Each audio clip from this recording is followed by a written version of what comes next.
the title of Duke of Rothesay and the other Scottish titles which I've had the honour to carry for so long, I now pass to Catherine. 3:17 in the morning, a single courier knocked on a door that had never been opened at that hour. Inside the envelope was a decision that would change the course of the British monarchy, and no one had been told it was coming. King Charles had not summoned the nation. He had not stood before cameras or delivered a grand address. Instead, behind a closed door at Windsor, he had lifted a black fountain pen and signed a document so sensitive that only 3 sealed copies were permitted to exist.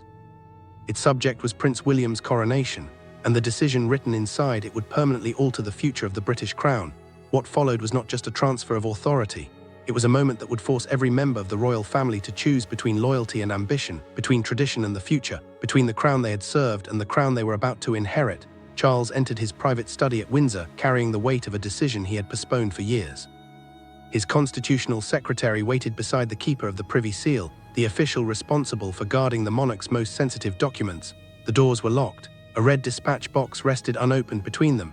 The king broke the seal with steady hands, revealing a succession instrument that would begin preparations for William's coronation while Charles remained alive and sovereign. It did not remove the monarch or force immediate abdication.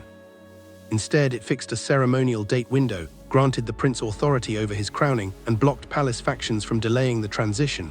When Charles reached the page bearing William's name, his fingers tightened around the pen. This was no longer procedure. A father was admitting that his son's hour had arrived, while part of him still struggled to accept what that meant for his reign. He signed the final page, placed the pen beside the red box, and said quietly, "When the moment arrives, there must be absolute clarity. No one should question what comes next." The secretary sealed the document before anyone spoke. Before dawn, a private messenger was ordered to carry 1 copy directly to William, who had no idea his father had designed the beginning of his reign. The secret coronation order did not begin with a lawyer or a constitutional debate. It began during a ceremony that should have displayed royal unity. A simple change to William's position triggered a confrontation so public, so humiliating, and so revealing that Charles later called it the moment he understood the crown could fracture before it ever reached his son. 6 months earlier, Charles entered the planning chamber at Windsor expecting order. Senior relatives and court officials had gathered to approve the procession, seating, and ceremonial precedents for the royal year ahead. William had been instructed to sit beside his father. The change appeared small, yet everyone understood its meaning. The prince was no longer being treated only as the heir waiting behind the king. He was being shown as the man already preparing to carry more of the monarch's burden. William entered and stopped. His chair had been moved away from Charles, while Camilla's place had been restored directly beside the sovereign. A senior court official had made the alteration after a private discussion with the Queen Consort's household, but no approval had come from the king. William refused to sit. He said nothing, yet his stillness exposed the insult more clearly than anger could have done. Charles demanded to know who authorized the change. Camilla answered that it was only a matter of ceremonial balance. Charles gripped the back of his son's displaced chair. He dragged it across the floor himself and placed it beside his own. The harsh sound silenced the chamber. The chair had exposed more than wounded pride. It had revealed a monarchy already dividing around a crown that had not yet changed hands. Camilla learned of the secret document only after the final seal had been pressed into place. She stood outside the study as an aide confirmed that the Queen Consort had not been consulted. Her face hardened. The decision would shape her position and influence, yet the door had closed before she could speak.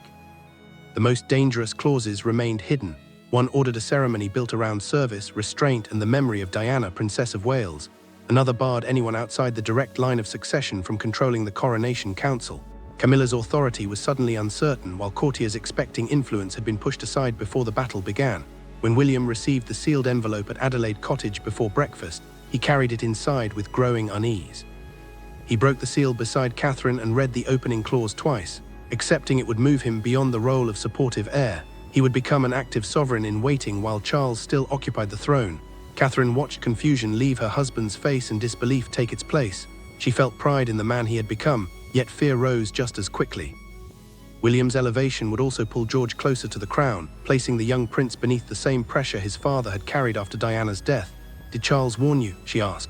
William looked toward the window before answering. He didn't need to say it. His silence told me everything. William arrived at Windsor carrying the signed document in his own hand. He refused the waiting equerry, passed the private secretary without stopping, and entered his father's study alone.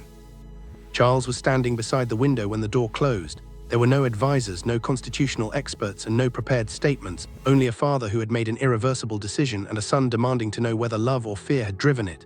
William placed the succession instrument on the desk. "Are you preparing to leave or pushing me forward because you no longer trust the people around you?"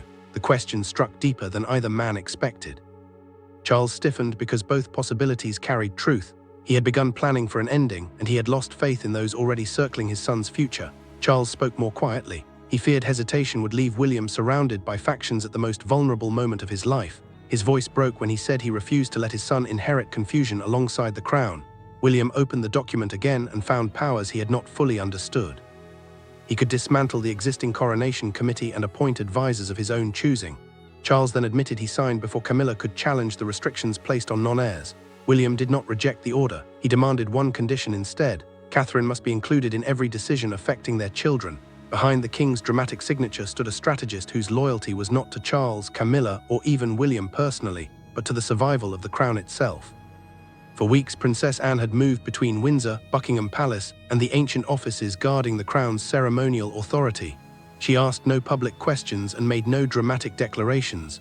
Yet every clause limiting interference, every safeguard protecting William, and every deadline forcing action carried the unmistakable discipline of the Princess Royal. Anne had been asked privately by Charles to answer one dangerous question: could preparations for a future coronation begin without creating a rival court around William? Her task was precise: keep the king sovereign, give the prince enough operational authority to prepare, and stop competing households from exploiting uncertainty. Anne sat alone in a records room, comparing different drafts of the ceremony. Anger surfaced when she found provisions allowing ceremonial advisors to overrule William on decisions involving Catherine and George. The future king's wife and son were not side issues. Their roles would shape public trust, family stability, and the emotional tone of the next reign. Camilla confronted her in a private corridor before the final papers were sealed. "You have written me out," the queen consort said. Anne closed the file in her hands. "No, I stopped anyone from writing themselves in." At 6 in the morning, the palace released a statement unlike anything Britain had expected. King Charles had authorized formal preparations for Prince William's future coronation and granted his heir immediate control over the ceremony. Within minutes, broadcasters abandoned their schedules, newspaper presses restarted, and crowds began forming outside royal gates. The secret was no longer a family burden. It had become a national moment of judgment. A special morning edition reached Victoria Station with a striking front page: "The Crown prepares for William." Commuters gathered around the newspaper stand reading in stunned silence as strangers quietly repeated the same question: why now? When Charles and William finally stood together, there was no announcement of defeat, no forced farewell, and no struggle for possession of the throne. The king spoke first, acknowledging that monarchy survives only when duty is prepared before crisis demands it. Then William stepped forward, not as a son replacing his father, but as an heir publicly accepting the burden his father had chosen to place in trusted hands. Charles confirmed that he would continue serving as sovereign while William led the coronation preparations. The father was not being removed. The son was being prepared with clarity before uncertainty could return. Charles then lifted the original sealed copy and handed it to William before the cameras. The prince accepted it with both hands, turned toward his father and bowed. The gesture honored the sovereign, but it also honored the man whose painful decision had made the transition possible. Charles had not surrendered the crown. He had secured its future by entrusting it with open eyes to his son.